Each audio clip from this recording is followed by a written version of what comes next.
তোমরা কি গেস করতে পারছো আমি আর কমল গাড়িতে চেপে কোথায় যেতে চলেছি?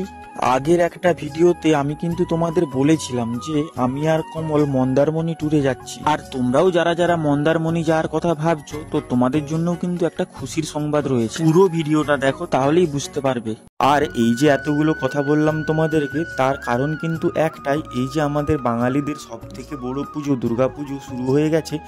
আর তোমরা যারা যারা ভাবছো ঘুরতে যাবে, তো আর অন্য কোথাও নয়, একবারে চলে আসো এই মন্দারমণিতে বালাজি বিচ রিসর্টে। যেহেতু আমরা নিজেরা ওখান থেকে ঘুরে এসেছি, তাই আমরা বলতে পারছি ওখানের মতো ফ্যাসিলিটি আর ওখানের মতো সুন্দর সুন্দর রুম হয়তো আর অন্য কোথাও পাবে না। কিনে দেওয়া নাম্বারে যোগাযোগ করে নাও তোমরা।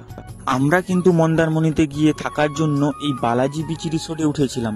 আর এই যে সামনেই দেখতে পাচ্ছ লেখা রয়েছে রিসেপশন, এটা কিন্তু ওই বালাজি বিচ রিসর্টের অফিস রুম। আর ওই অফিস রুমের ভিতরেই রয়েছে ওনাদের প্রতিষ্ঠিত করা হয়েছে। তাই যারা ত্রিপতি যেতে পারছেন না, এখানে আসলে কিন্তু ত্রিপতির বালাজির দর্শন করতে পারবেন।